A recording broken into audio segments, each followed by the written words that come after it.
വയനാട്ടിലെ ദുരന്തഭൂമിയിൽ മണ്ണിനടിയിൽപ്പെട്ടവരെ തിരഞ്ഞു കണ്ടുപിടിക്കാൻ സൈന്യത്തിന് കരുത്തായത് യന്ത്രസാമഗ്രികളും റഡാർ സംവിധാനങ്ങളും മാത്രമല്ല. മണ്ണിനടിയിൽ ജീവന്റെ തുടുപ്പും രക്തവും എല്ലുമൊക്കെ മണത്ത് കണ്ടുപിടിക്കുന്ന കടാവർ നായ്ക്കൾ കൂടിയാണ്. അധികമാർക്കും സുപരിചിതരല്ലാത്ത ഒരു വർഗമാണ് കടാവർ നായ്ക്കൾ. മണ്ണിനടിയിലെ മനുഷ്യ സാന്നിധ്യം മണത്ത് കണ്ടുപിടിക്കുന്ന കടാവർ നായ്ക്കളുടെ പ്രത്യേകതകൾ എന്തൊക്കെയാണ് അറിയാൻ വിശദമായി. നമസ്കാരം, ഞാൻ കുഞ്ചു മുരളി. ആദ്യമേ ഇതൊരു നായ ജനുസ് അല്ലെന്ന് മനസ്സിലാക്കണം. നമ്മുടെ സേനകളിലെല്ലാം നായ്ക്കളെ പല കാര്യങ്ങൾക്ക് വേണ്ടി പരിശീലിപ്പിച്ച് ഉപയോഗിക്കുന്നുണ്ട്. കൊലപാതകം, മോഷണം, അങ്ങനെ മോഷണം നടത്തിയാൽ അത് തെളിയിക്കാനുള്ള ട്രാക്കർ നായ്ക്കൾ, സ്ഫോടക വസ്തുക്കൾ കണ്ടുപിടിക്കാൻ എക്സ്പ്ലോസീവ് സ്നിഫർ ഡോഗുകൾ, കഞ്ചാവ് പോലുള്ള വസ്തുക്കൾ കണ്ടുപിടിക്കാൻ നർക്കോട്ടിക് സ്നിഫർ ഡോഗുകൾ തുടങ്ങിയവ പോലെ ഒരു പ്രത്യേക കാര്യത്തിന് വേണ്ടി പരിശീലിപ്പിച്ചെടുക്കുന്നവയാണ് ഈ കടാവർ നായ്ക്കളും. ഘ്രാണശക്തിയുടെ, അതായത് മണത്ത് കണ്ടുപിടിക്കുന്നതിൻ്റെ തലതൊട്ടപ്പന്മാരായ എല്ലാ നായ്ക്കളുടെയും ഇതിനായി പരിശീലനപ്പെടുത്താനായി മാറ്റാറുമുണ്ട്.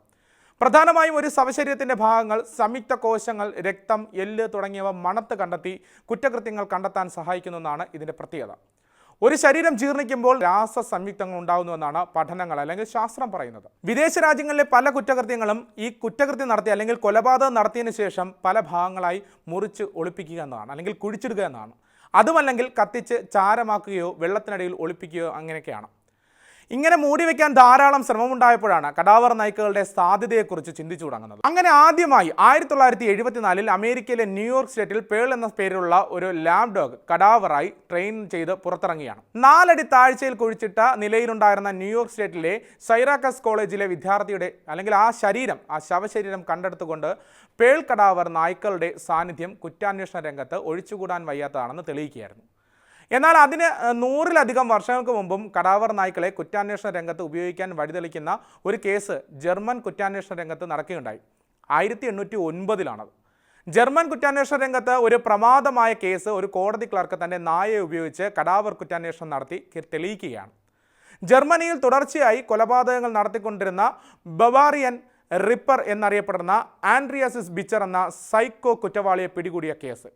1806-ലും 1808-ലും ജർമ്മനിയിലെ ബവാറിയിൽ നിന്ന് 2 പെൺകുട്ടികളെ സംശയാസ്പദമായ രീതിയിൽ കാണാതാവുകയാണ്. ഒരു പെൺകുട്ടി കാണാതാവുന്നതിന് മുമ്പ് ആൻഡ്രിയാസ് ബിച്ചറിൻ്റെ വീട് സന്ദർശിച്ചതിന് തെളിവുകളുണ്ടായിരുന്നു. എന്നാൽ ബിച്ചറിനെ ചോദ്യം ചെയ്തപ്പോൾ പെൺകുട്ടി തൻ്റെ വീട്ടിൽ നിന്ന് മറ്റൊരാളുടെ കൂടെ പോയി എന്ന് സമർത്ഥിക്കുകയാണ്, അല്ലെങ്കിൽ അങ്ങനെ പറയുകയാണ്. 1809 മെയ് മാസത്തിൽ ഈ പെൺകുട്ടികളിൽ ഒരാളുടെ സഹോദരി ഒരു തയ്യൽ കടയിൽ പോവുകയും അവിടെ വെച്ച് കാണാതായ തൻ്റെ സഹോദരിയുടെ വസ്ത്രത്തിൻ്റെ ഒരു ഭാഗം കാണുകയും ചെയ്യുന്നു. അവർ പോലീസിനെ അറിയിച്ചതിൻ്റെ പ്രകാരം, അല്ലെങ്കിൽ ആ ഒരു ഇൻഫർമേഷൻ കൊടുത്തതിൻ്റെ പ്രകാരം തുന്നൽക്കാരനെ പോലീസ് ചോദ്യം ചെയ്തപ്പോഴാണ് ആ തുണി ആൻഡ്രിയാസ് ബിച്ചർ കുപ്പായം തുന്നാൻ കൊടുത്ത തുണിയാണെന്ന് അറിയുന്നത്. ബിച്ചറിൻ്റെ വീട് പരിശോധിക്കാൻ കോടതി ഉത്തരവിടുകയും ചെയ്തു. പരിശോധനയെ തുടർന്ന് മരിച്ച പെൺകുട്ടികളിലെ ഒരാളുടെ വസ്ത്രങ്ങൾ അവിടെ നിന്ന് കണ്ടെത്തിയെങ്കിലും ശവശരീരങ്ങൾ ഒന്നും തന്നെ കണ്ടെടുക്കാൻ കഴിഞ്ഞില്ല.